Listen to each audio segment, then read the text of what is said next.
Today in TFC Stock Geekout, we're going to explore a company that was born out of the pandemic in a situation when everybody was struggling to roam the streets. Even the most basic modern day human need of going to the doctor became a real hustle. This company is a leader in the space and the name has become synonymous with the sector itself. But the business model is a lot more complicated than you would presume. And like yourself, I do wonder, will this sector continue to thrive going forward, and will consumers continue to visit the doctors digitally in decades to come? So joining me today to geek out on Teladoc is our in-house stock and tech geek, Thomas Teo.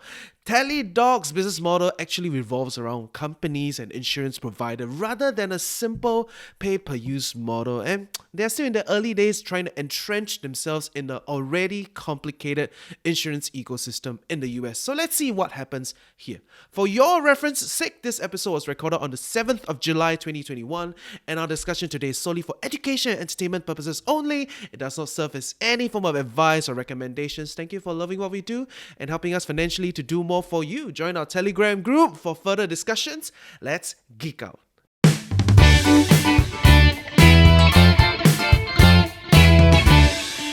I'm back in the studio with Thomas to talk about another Geekout, right? Another company that we've been wanting to talk about, and it's revolutionizing the way we look at medical, right? The experience in general of medicine, right? So what is this company that we're going with? This is Teladoc, right? So the ticker is like TDOC.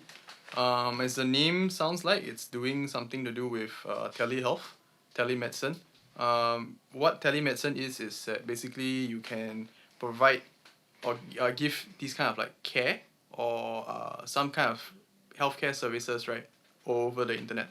So whether it's through an app or maybe it's through some like a browser, right? You've got a camera, a doctor talking to you and diagnosing what is your problem.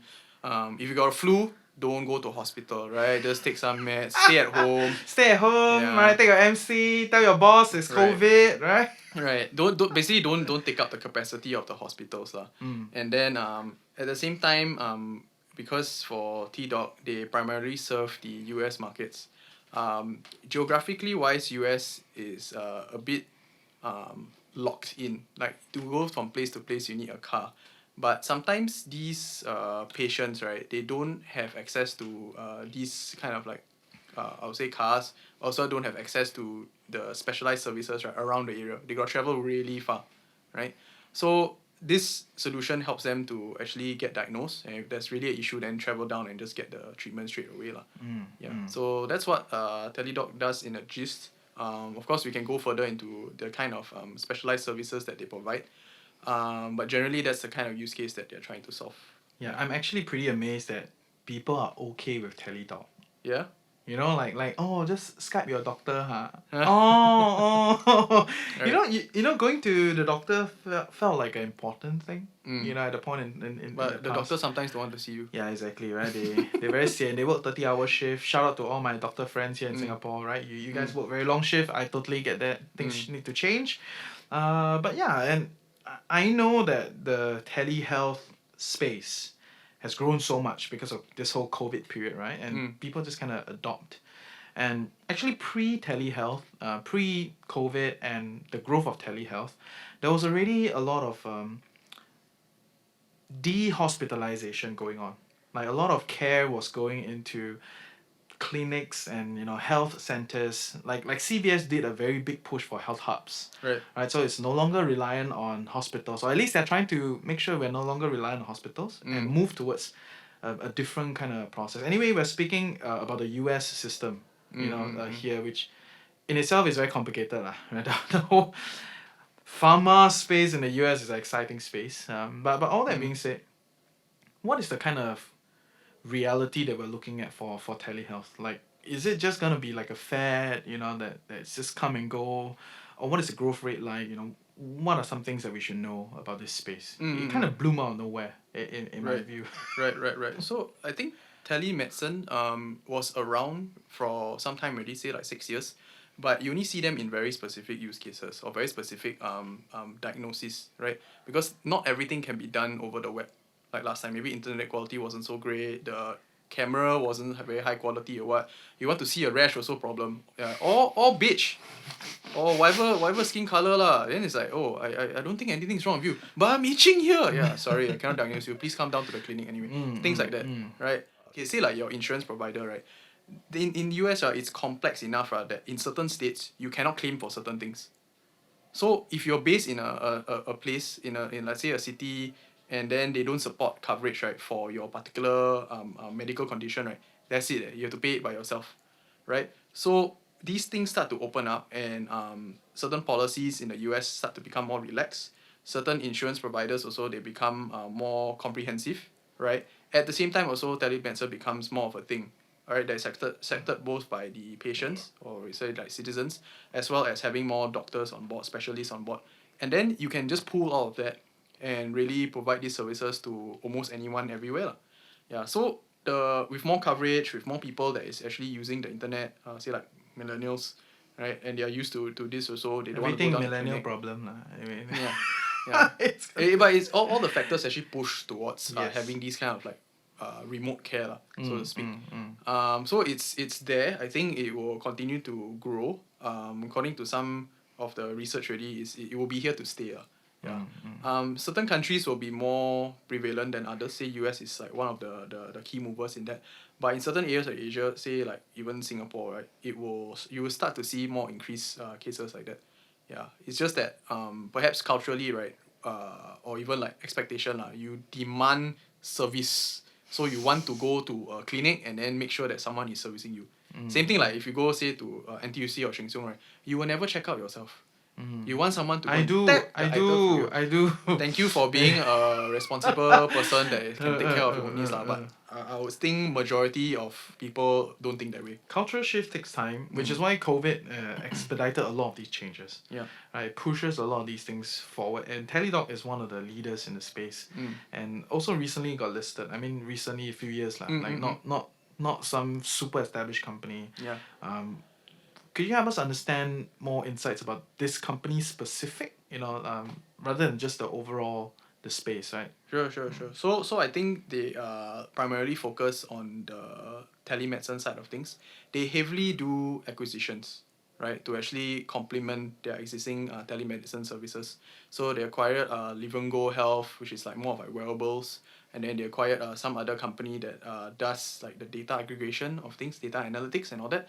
So this is important because they focus primarily on this, but they have other stronger partners now. They are acquired that's already leading these or chonging these kind of areas for them, and this forms a form of defense, right, against any other competitor who tries to do the same thing as well. So very important is that why the wearables?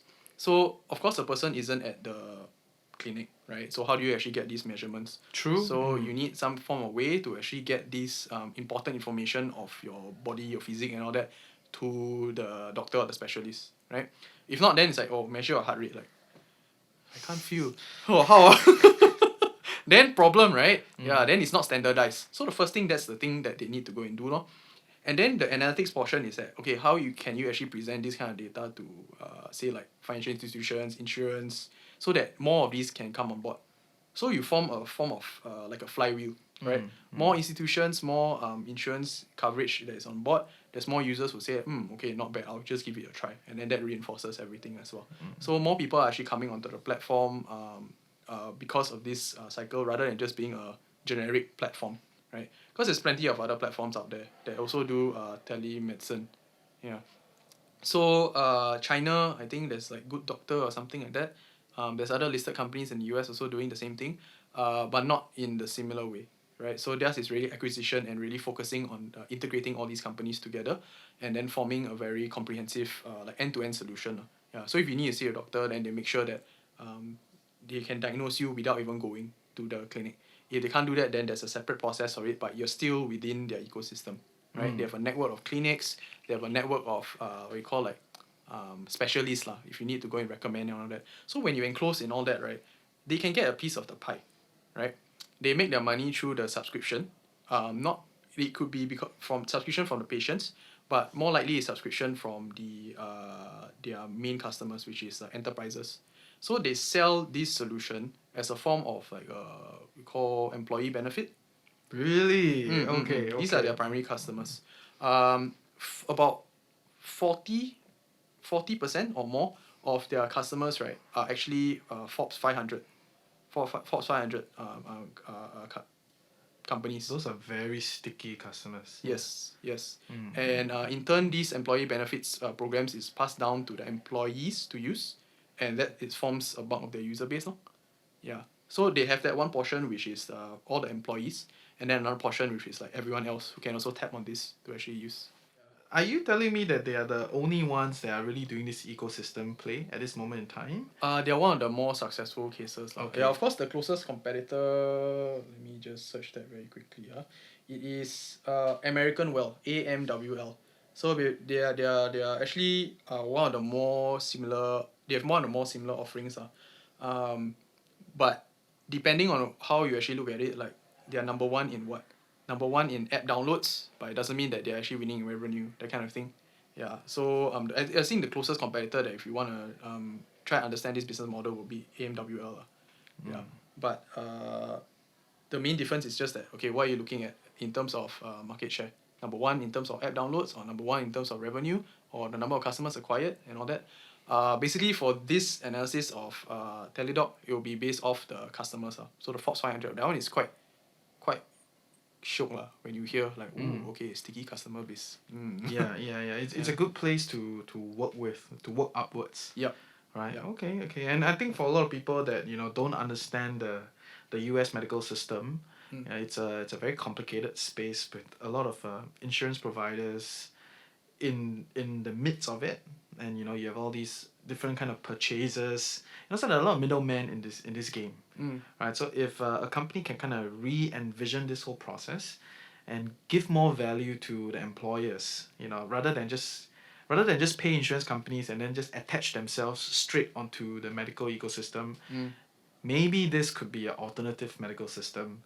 That's why I think that's why companies are interested, because you generate more value, bang for the buck, right? And you kind of clean up all this middleman. And yeah, that's not the discussion for today. But for a lot of people that don't understand why, I think this is a pretty interesting business. Not just from the like you can do it digitally, but because the U.S. medical system is very complicated, there is a real chance that this can revolutionize the whole way things are done there, right? And yeah, maybe other countries will be just applying certain levels of that, but I think the U.S. is the big monster, that can be tackled. Yeah, pretty interesting. So, understanding this company, what are some major business models that we need to know and be aware of? Sure. So I think acquisitions is their primary way to actually grow. They don't actually do things very organically. If you mean acquisition by organic growth, then yes. But because it's by the buck lah. Is this a Valiant Pharmaceutical? No. Yeah. For everybody that don't know, Valiant is this failed M&A giant, that bought a lot of pharmaceutical companies that didn't really work out at the end, because there were not a lot of things to acquire, as it goes along. So what seems to be happening in US is actually there's a lot of consolidation of even like doctors or specialist clinics, right? So they form their own networks, and then they just refer amongst each other. So that way it's like, okay, you form your own ecosystem, right? So the easiest way to just get as many partners on board, right, is just like, okay, just one shot, just acquire, right? And these smaller ecosystem customers also, right, they may not exactly have a great app of their own, but they can just tap on Teladoc, right? And then it's just more of like data migration, data integration, and stuff like that. And it seems that the company has done okay lah, with this kind of process. So acquisition and integration is important. The second thing is really, I think, sales at the end of the day. And although the customers are sticky, but getting more people on board, right, means that your coverage has to keep increasing. And that also means that regulation wise, right, you're following these exact rules, right, per state. And that's actually quite complex, right? So you have like customer data that you need to get proper records and proper security involved. You also need to get all these regulations compliant. You certain like obscure things, like the person has a certain diagnosis, right, cannot claim in a certain state, must go to somewhere else, right? But if you have these kind of providers that you just like wallop, you just take, right, they might be able to provide it. So that is actually important, and it's this kind of synergy that helps them to go and grow. Okay, clarity here. Teladoc is doing a platform play. Is that what I'm hearing? Yes. So that means the doctors are not under their payroll, you know, No.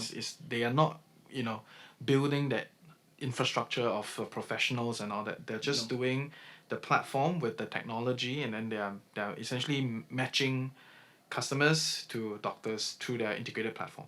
That's all it is. Yeah. Okay, so very lean model, Very essentially. lean model. Yeah. Okay, So the two main ways they make money is through the subscriptions, right? So there's the enterprise one, and then of course there's a small pool which is like they subscribe their own one.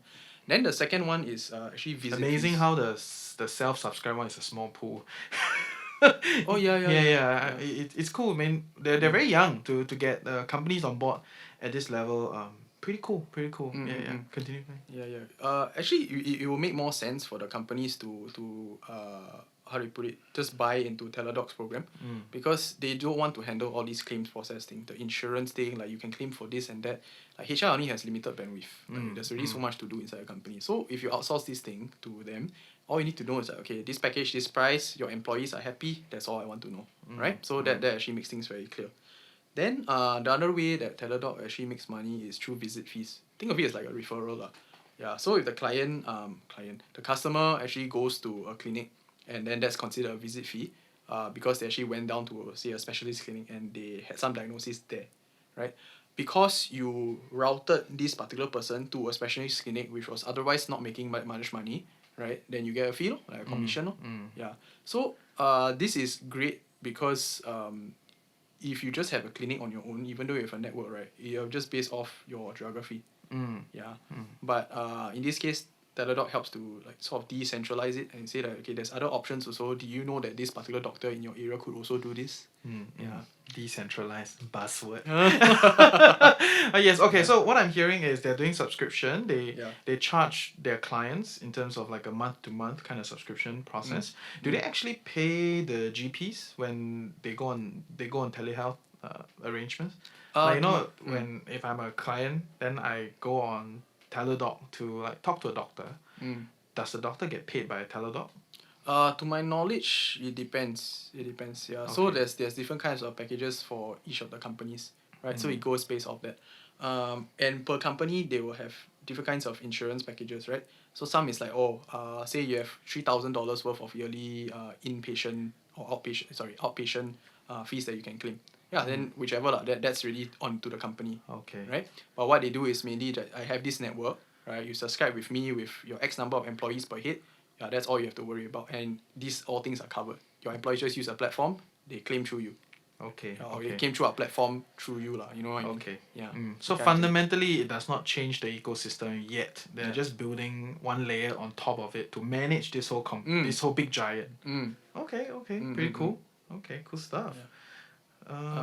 Then I think the last thing is they're really a platform company, so you can think of it like a SaaS company as well. They have to manage the churn, but because it's interesting, it's like they sell to an enterprise, right? The churn is very very low, right? It's not say like 1 year this company, then another year like swap out another company for this company. No. Yeah. If that happens, then management it's a will big lose job, man.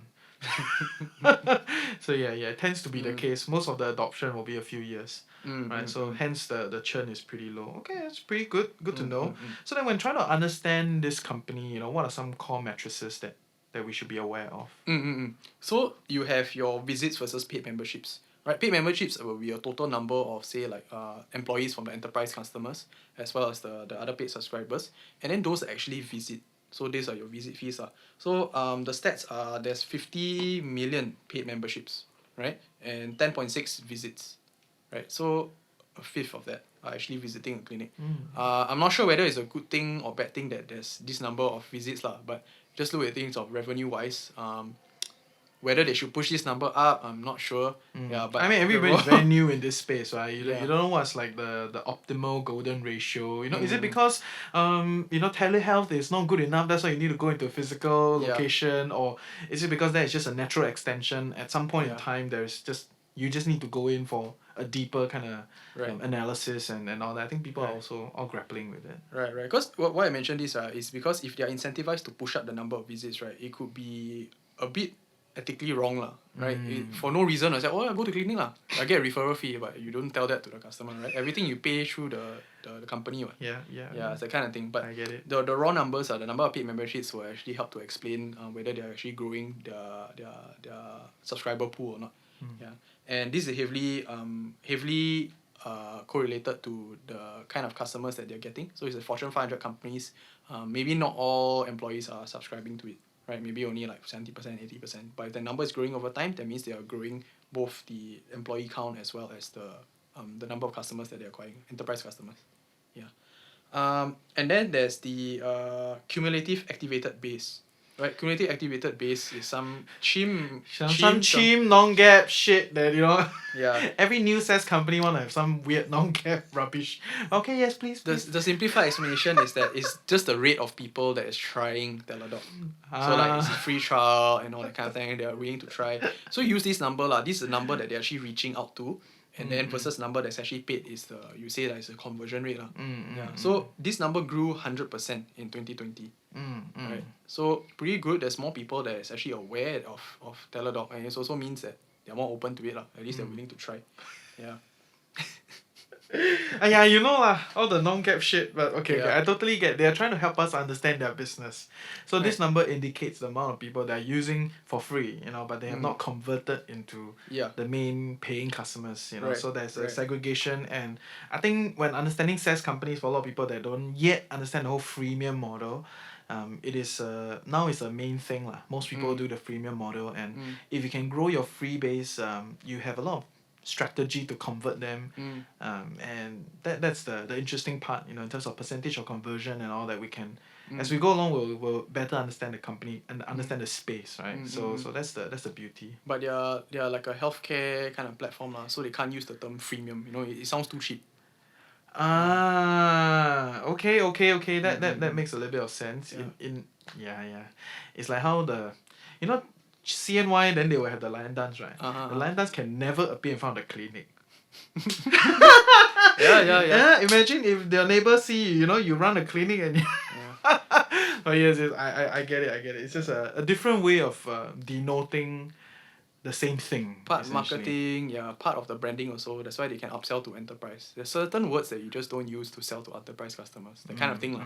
Yeah. So there's paid net ads. Paid net ads means that for each of the enterprise customers that they actually acquire, right? How many of the subscribers immediately become paid? Yeah.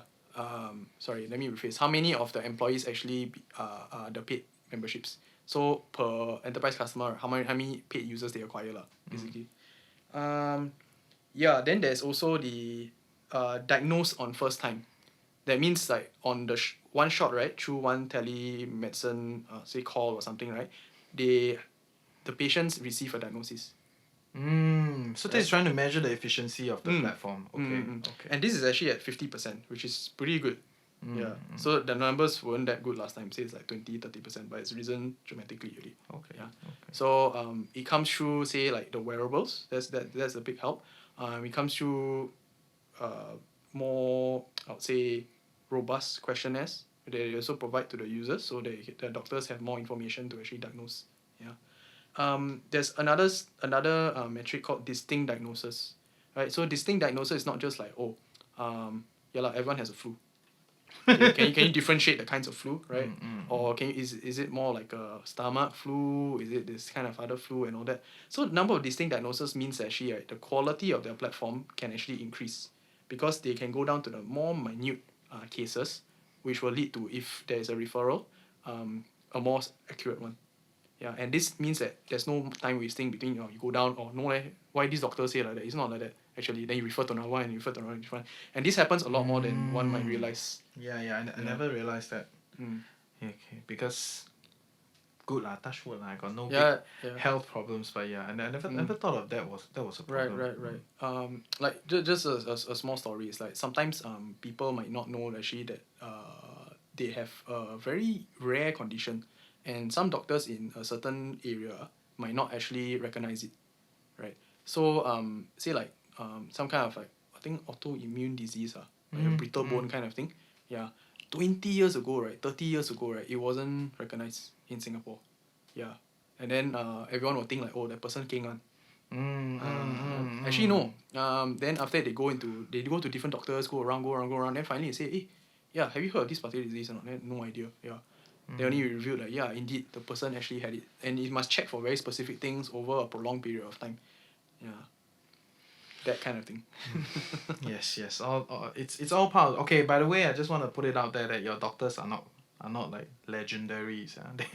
They are humans and they do the best of what they can, right? So medicine is always improving, and there's always a more efficient and more accurate ways of diagnosing over time, right? So I think this is all, it's all part of what people need to understand when looking at this platform, you know, or at least when trying to understand the pharma and medical space lah. When you're trying to invest here, you at least need to understand like what is going on, right? Like I think for a lot of consumers, when you go to the doctor, you think the doctor will know everything, right? They will settle everything for you, everything's sweet, you know. But as an investor, you gotta really move beyond that way of thinking to understand that it's a probability kind of thing, it's efficiency, and then over time new diagnoses that get developed, new ways of doing things get improved, and it all adds to this whole being efficient and accurate. I mean, there's only so much information that you can pack in med school. These are your basics. And then maybe they have a certain period where they get attached, right? But ultimately after that, right, is on to your, say, your GP or specialist, right, to really just research on their own, to really diagnose a good one. So, to diagnose the proper one. So, they will have to go out of their way, really like passion or interest, right, to really understand it. And if they don't know, they really don't know. Yeah, so that's the thing, lor. So having this kind of network has its benefits, because they also can kind of cross-share information. So that's on the B2B side of things, which they might go into next time. Yeah. But for now, it's just catering more towards the patients. Yeah. Fair. Yeah. Good stuff. I mean, we talk about customers also. So more than 40% are Fortune 500. So to name a few, T-Mobile, right? United Health, right? So both are listed companies, very big organizations. Big. Yeah. So for some like significance lah, like 2017, right? T-Doc actually had 250 plus Fortune 1000 companies, right? Now they are saying 40% is Fortune 500 companies, right? So it's definitely more than 250 lah. Yeah. So that's a lot. It's a lot. And moving up the value chain. Right. Yes, definitely. Right. Interesting. A bunch of other stuff has to do with sales, I think. Cross sales. So basically, cross sales is basically upselling the other kinds of services, or upselling. This is a bit ethical lah, but upselling the other kinds of like specialty clinics and all that. That is a mild grey area, but you can look at it. Okay, revenue lah, right? Another one would be, this is the term, paid net ads and per member per month in dollar value, otherwise known as PMPM. They actually have a chart for this. So you see, your net ads when it's increasing. Enough. No more non-gap. Every time give me non-gap measure, I gotta learn new things. Yes, please carry on. So your net ads can keep increasing, right? You have larger number of customers, and but your PMPM, your paid membership, your paid membership per month must also be increasing. If it's decreasing, right, it means actually your average charge, right, or your subscription, right, is actually going down, even though you acquire a new customer. That means that that means T-Doc, right, is losing pricing power. So by right, like, you acquire a new customer, it's showing like, hey, this other platform charge cheaper, why you charge this much? And then like you see the thing going down. If it goes down for too long, then you know that competitors are catching up. Yeah, fair. Yeah. But this company and the whole space in itself is very infancy lah. Right, so there's a lot of development, a lot of very aggressive kind of growth strategies that's going on. So I won't be surprised if they slash prices to kind of acquire right. The whole standard acquisition play today, cheaper to get lah. I mean, streaming guys are all doing it, right? But clarify, the streaming guys are already like 10 years into the business already. Yeah, and it's very different. So Teladoc is as a sector, they're still very, very young. There's also a reason why they got so many like weird non-gap measure, right? Try to help you understand their business. But okay. I think that's pretty much the overall arc of what they're trying to do. It's a platform. They make money from subscription. Most of their customers are B2B, and they have some sort of upsell as they go along, whether it's additional services. Yeah. Yes. And 80% of their revenue is recurring. Because of subscription, right? Essentially, right? Okay, pretty cool. So you say like, okay lah, so 20% is actually the referrals. Okay, that's pretty good. I like it. I like the business. As a recurring business. But some has to say about how easy is it to cut off from subscription businesses. But that's a whole different discussion. As we go along, then we can talk about the modes, how sticky the platform is, Yep. and all that jazz. But Yep. overall, what are we looking at when we're looking at this company and this sector? Like, what is the market share? Where are they at? Overall in Yep. this space.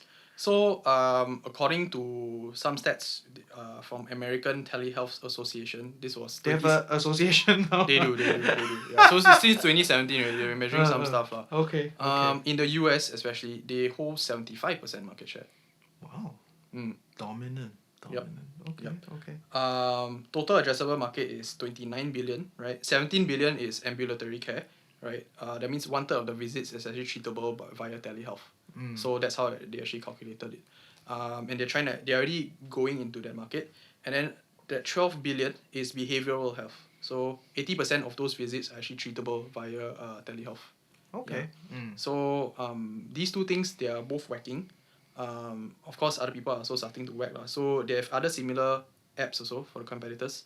They're number one across the board. So number one across in terms of rank by average monthly active users, by downloads, install base. Is there a review? Got review? Not? App review. Have.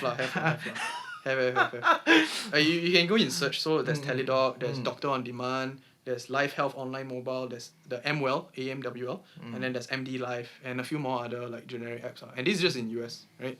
So you can just see like the different kinds of experiences that you can get from the other apps as well. But a lot of other competitor apps, definitely. But it's what the ecosystem that these competitors can bring to the table that will ultimately challenge Teladoc. Okay, so this is a very young space. Are we seeing growth in a sense of like competing with their competitors, or are we seeing the whole sector growing? And so this pie is just gonna get bigger and bigger and bigger, and everybody can ride this. I think there are fundamental differences when evaluating these two different trends. Whether I'm eating someone's lunch, or is everybody just getting more lunch because we are all eating someone else's lunch, and it's a very different growth. So if you talk about US, right, and just talk about total addressable market, which Teladoc wants to have, actually it's the first one. So it's a limited market case of that, because there's only so many in a year that you can service by ambulance or by behavioral. Choi lah, it should not increase, right? Your population size increase also, but it doesn't mean that your number of cases usually moves in tandem lah. There's some sort of reflection there. Yes. And if you're counting on your number of recurring revenue, right, to actually increase, it means that there's likely going to be more cases, which is bad, right? So you think that okay, if the person has say like chronic condition, keep going back one, no choice lah, right?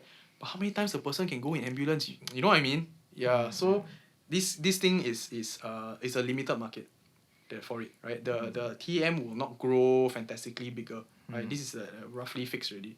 Yeah. Okay. However, they can grow overseas. Yeah. So telemedicine is starting out in US. There's this big pie that they can play. Their infrastructure also can be ported to overseas, but they need the network.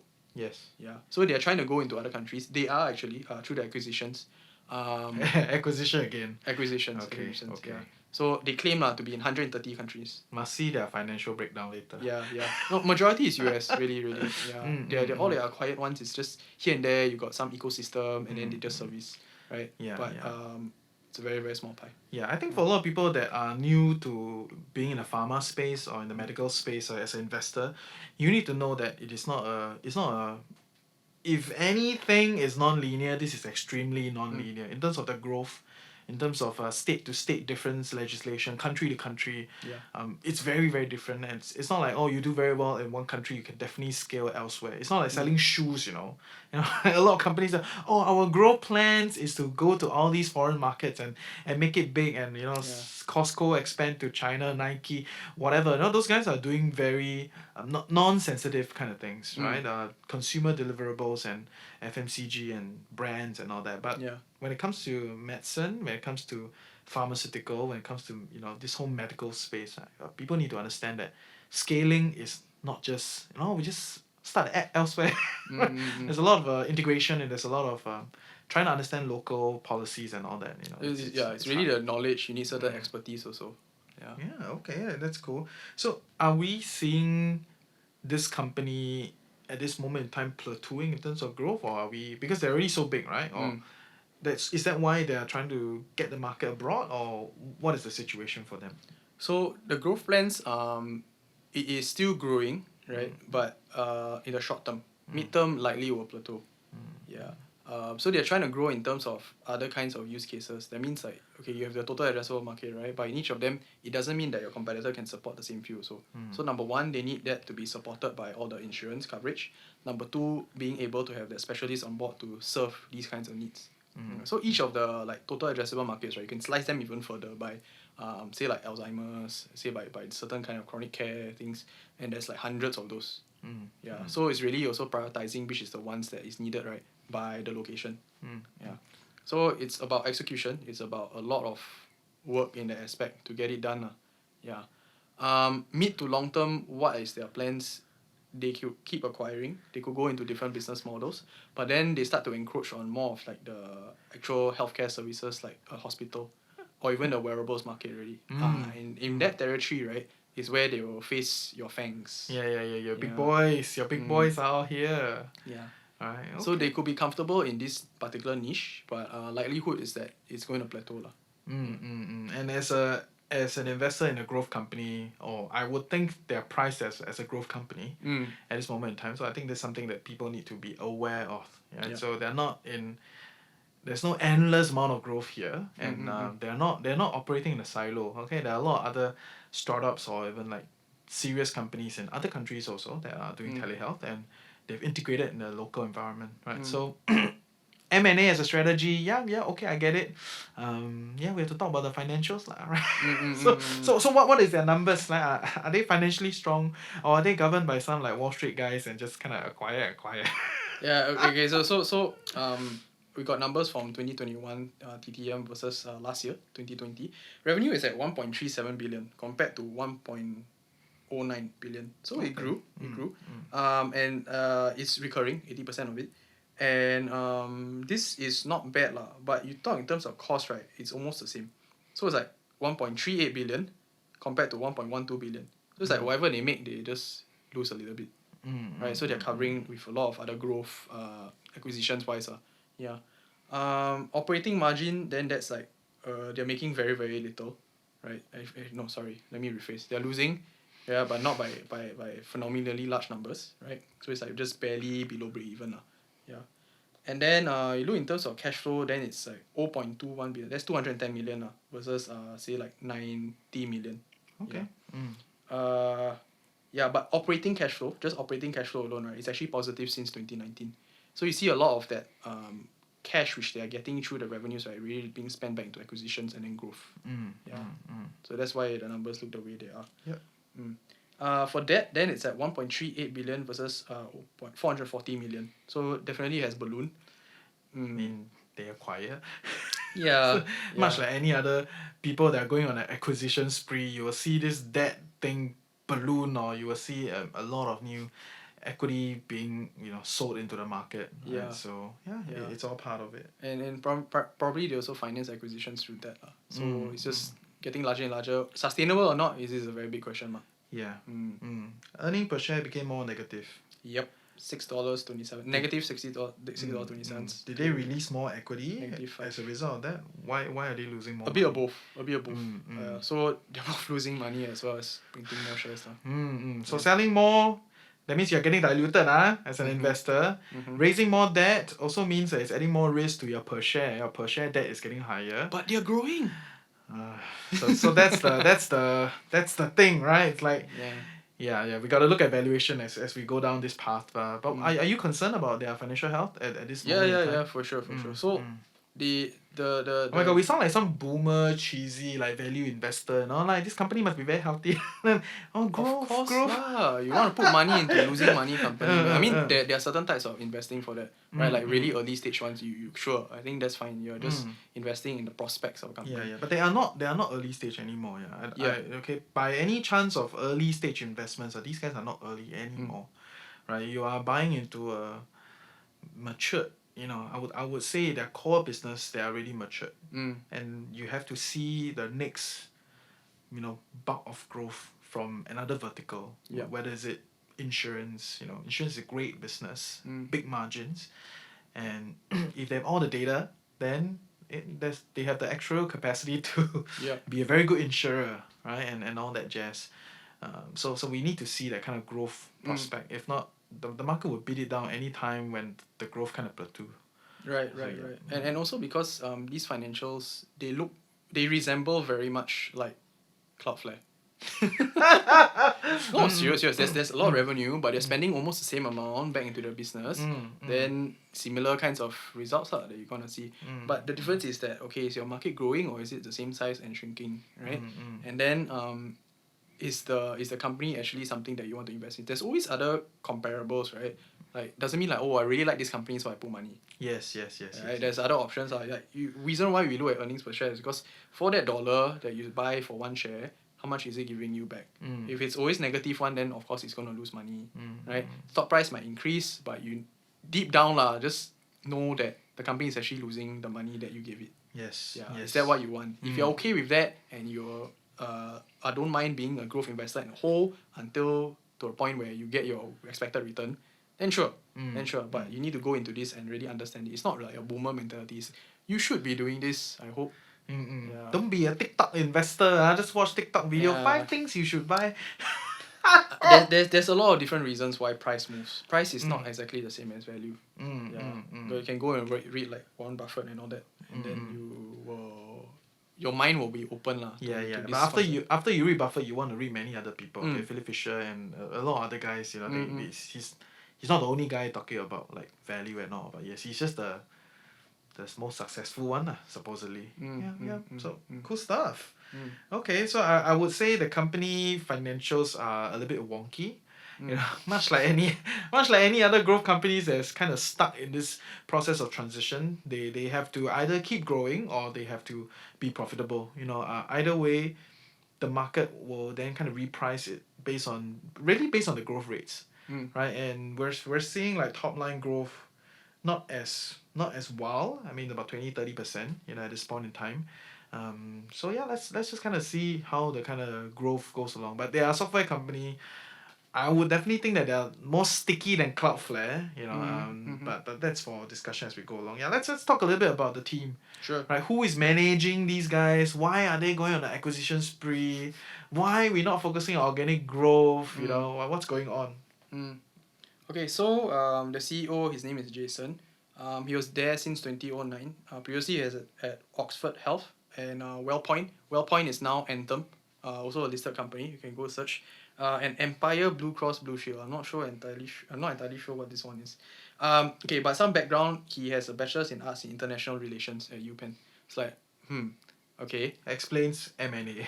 Yeah, maybe. Okay, maybe he's got a network. He's talented in some ways. Okay, let's not judge. Then there's I really judge already. I mean, we talk about this to judge a company, right? But yes, continue. Okay, but the education and entertainment purposes only. We're not recommending. Yes, continue. Yes. So there's Kelly Bliss, president of the US Group Health. She does sales, client management, client and commercial operations.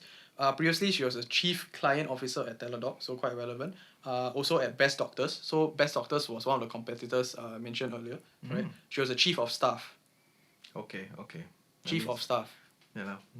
Second biggest person in the company. No, I mean that HR became sales. Okay. Yeah. Fair. And then her background was industrial psychology from Michael's College. Okay, then Joseph DeVivo, he's the president for the hospital and healthcare systems. Okay, as we progress, right, you'll see a lot of presidents. Yeah, so these are either acquired or they were poached over. Okay. So these are all the acquired guys, which eventually will fade out of management. Do you think so? Or No, I think they will still head off because the structure internally. It's not like a software company.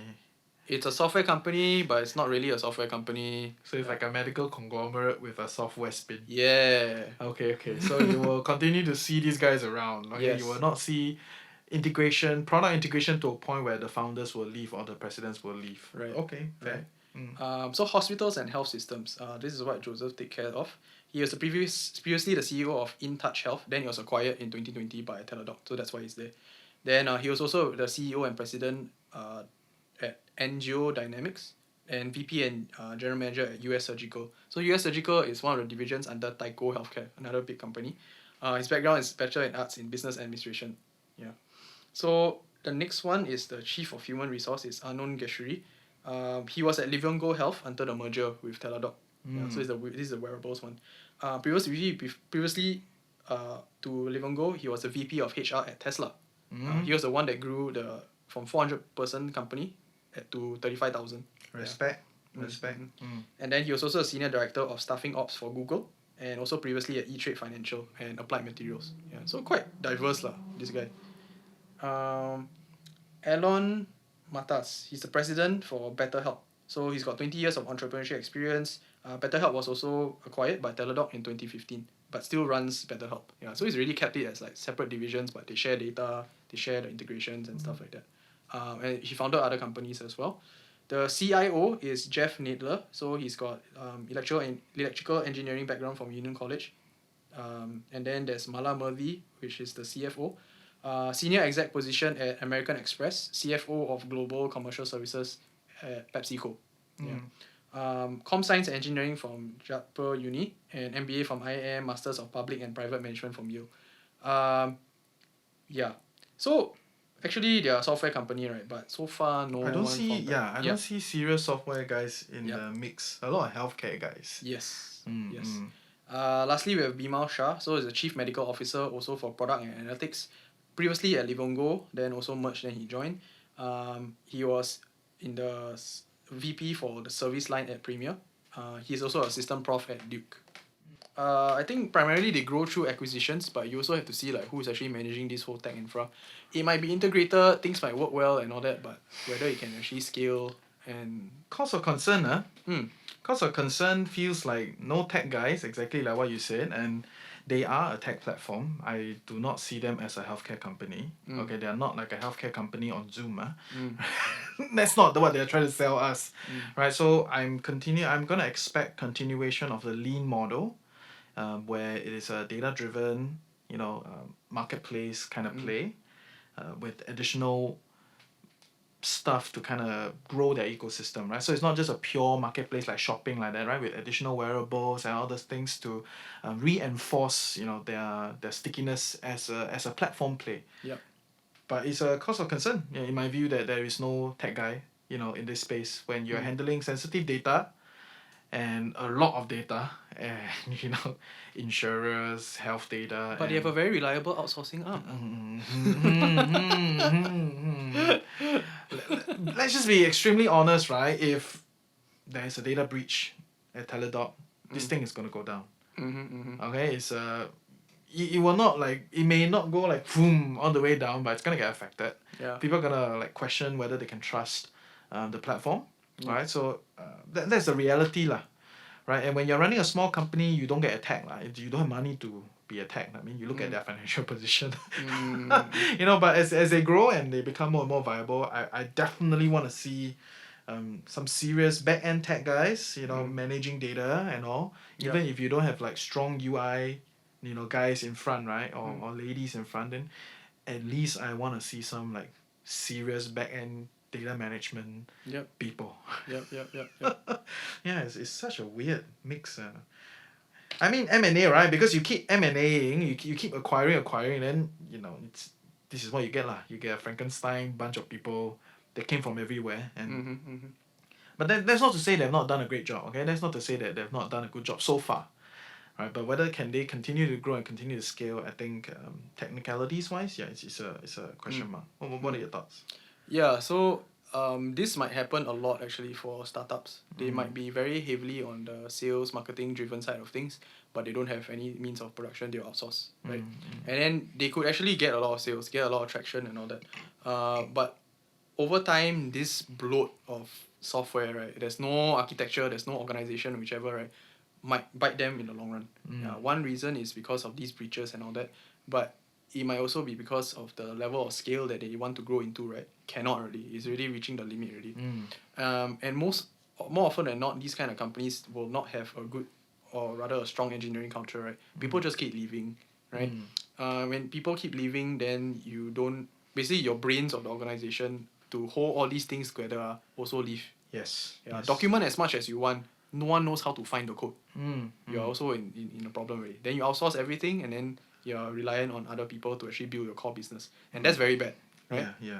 They are tech business. Let's not forget that they are tech business. Mm. But it's still amazing how far they've come. Okay, Yeah. they are not by any chance a small player. Like maybe we will never grow our company to anywhere close to them. So I think it's salute to them. But as an investor at this point in time, trying to enter a company, you're not early stage, and so all this kind of engineering reality and technical lack becomes a real thing. Yep. Okay, so then let's move into like overall discussion of the company. Like after you look at this whole thing, do you think they have some modes, or what are some things that they can develop to become a serious player and be dominant? Okay, so they have data, right? Let's just assume it's well done. Okay, and then they have different use cases which they also go into, like acute care, chronic care, episodic care. These all needs certain kinds of data points, right? And you have this available to provide to insurers. They're definitely going to buy. They're definitely also going to want to work with you because you can help them to reduce risk in some way, right? And you Yes. can negotiate better contracts. The other thing is that they have this proprietary data. They can analyze it in funny ways, which will also help to improve their platform. Yeah, provided they have the engineering capability lah. So over the long term, actually, this is very very powerful.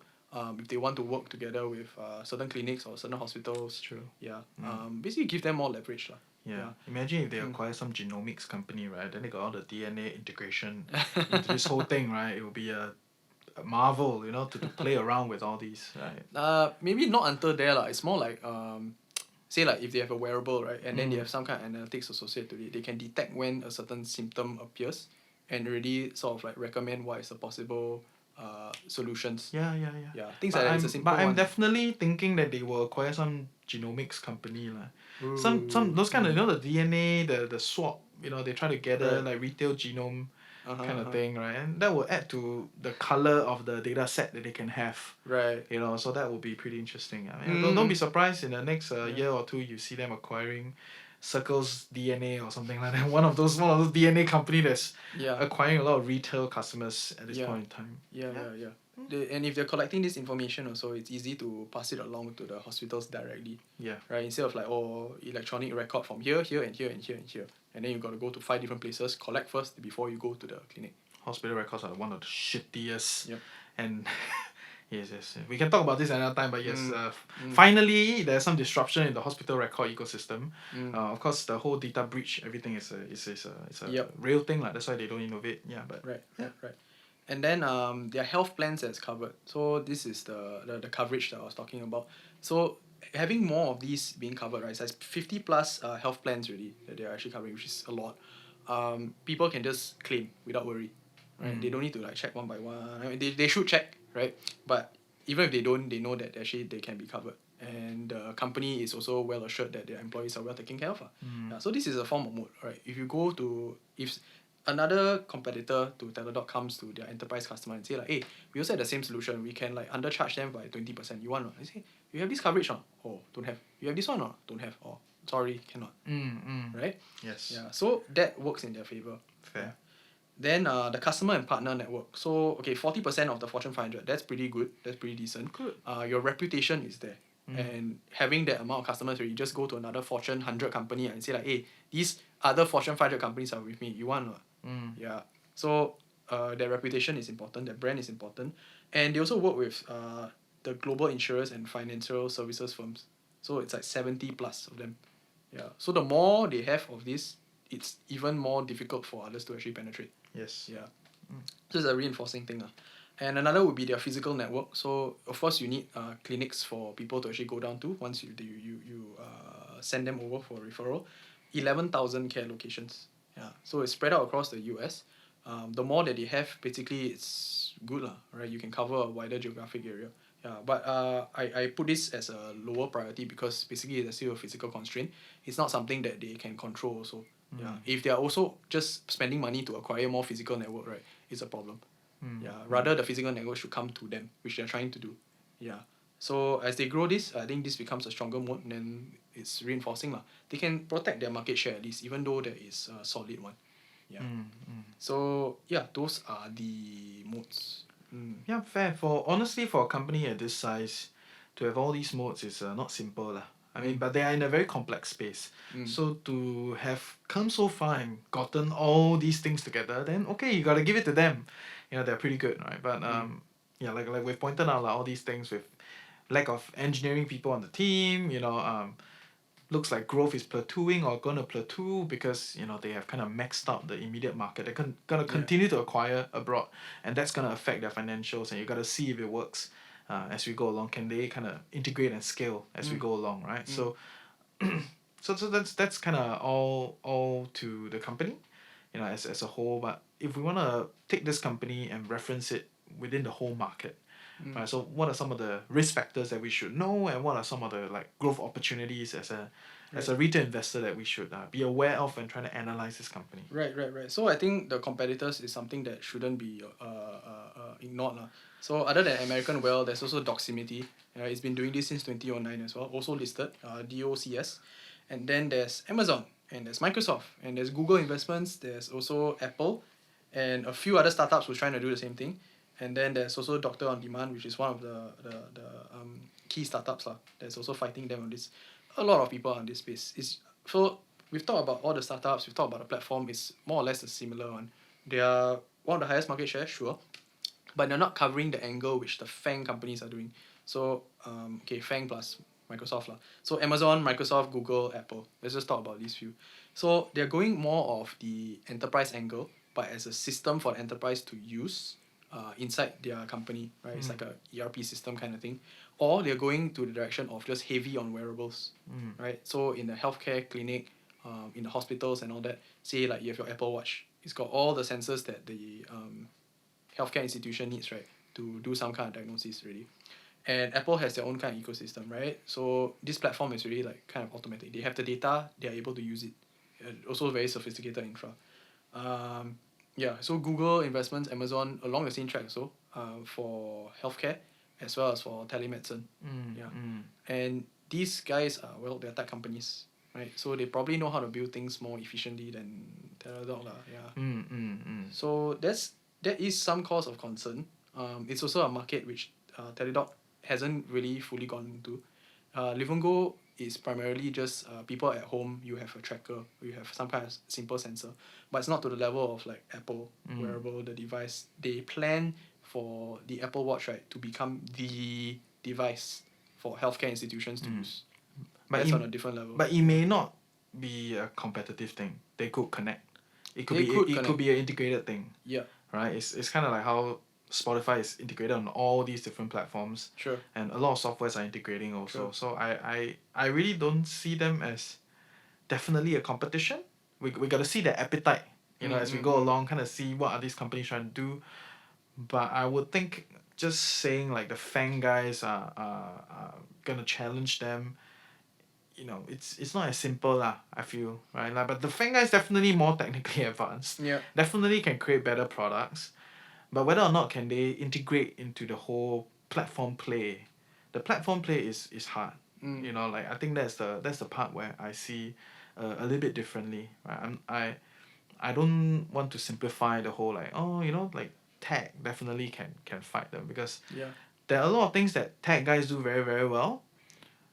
But honestly, in healthcare, it's a different game. It's a whole different game, and you don't see big tech guys carving out big markets in the tech space yet, even till today. And this is not their first attempt in trying to like do healthcare and all that. So that's an interesting thing to note. But definitely we'll see better wearables, better data collection from all these tech guys, because that is their advantage. So see whether maybe as an investor you can see whether is Teladoc going to come to an arrangement to do some sort of API, to do some sort of like connectivity where data can be transmitted across different platforms. And they don't need to fight everybody. It does not need to operate in a silo. Right? If they can integrate with other people, then that further cements their position, because you wouldn't really want to attack your own guys that you integrate with. So Apple would primarily focus on the wearables market. Hardware, yes. You can use your iPad, you can use a wearable inside the hospital, right? But platform, let someone else do. Let someone else do, right? So I think Apple is not very interested in doing the whole platform play. Even you see what they do, they're not very interested in doing platforms per se, right? They want to do apps, services, very small things, to elevate their walled garden kind of Yep. hardware ecosystem, Yep. but not a whole new platform. Maybe Microsoft has a bigger kind of push to these kind of things. Yes. Yeah. Amazon wise, I think it will be the closest competitor in terms of platform. Yeah, So, Amazon compete with everybody. yeah, Right? but So- I mean they are a platform company. Right? Yes, They're yes, e-commerce and all that. and they have like the pharma, the medical to they send medicine to your house and all that. So Yes. yeah. I think Walmart also recently announced that they're doing that. But yeah, in small ways. Apparently like 3 million of their customers all have diabetes. So they created their own insulin just because of that. Wow. You know how crazy that is? Yes. Recently, there's been a lot of talk about insulin development. So yes, that's an Yeah. interesting development. Yeah. And I think the last risk will be because there's really so many players, right? Eventually they reach a level of maturity similar to Teladoc. So the moat becomes less of a thing, right? Everyone else also has the same kind of coverage. Pricing power will definitely be something that the rest of the enterprise customers will start to look at also. Yes. You can still have the same number of customers, but you're just gonna pay less because they say like I can just switch, right? Yeah, so it's a two-way thing for negotiation. Yeah, I think those are the major risks for them. Yeah. Okay, that's cool. I think overall the company has done an interesting job, so far to get to where they are. Over time, where I think they can potentially become, there is some level of trust that needs to go into developing healthcare platform. It's not just another app, right? It's like I can TikTok and I can Instagram, I can switch around. It's very lifestyle. It's not very it's not sensitive, but if Teladoc can become that, beacon of, truth and security and reliability, then yeah, you never know, right? They could really become a dominant platform player, but as with any other platform players, the challenges are real. It's not just I just want to do a platform. So you will not see growth in a linear fashion. They will continue to acquire. The financials will continue to look similar, and we just got to keep observing this thing as we go along. But yes, I think our base case is similar to a lot of other growth software, platform lah. They're very expensive lah. It's not that they're not good, very expensive at this moment in time. So it is for you to decide. But overall, I think that was great discussion. Any final things you want to add about Teladoc? Interesting space, interesting company. I think the business model is also quite different from the rest of the like SaaS or subscription. Yes. This is new. Yeah, so their modes are more physical, more tangible. You can really know that they can kind of like hold the fort. Yeah, metaphorically speaking lah. Yeah, hold the fort. Yeah. They have a mode, right? They have a physical mode. Wow, that joke level, okay. Yes. But yeah, I get what you're saying. Yeah, so okay, good stuff. Not just another SaaS, but still a SaaS. Take care, guys. See ya. So I hope you learned something useful today and definitely recognize that investing is a personal decision.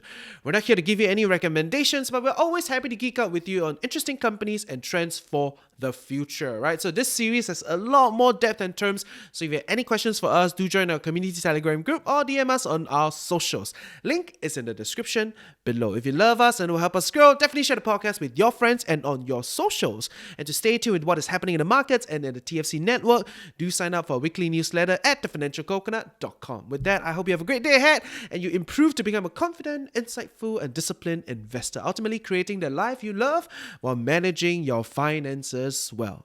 Also, yes, give us 5-star rating on your favorite podcast channel. Bye.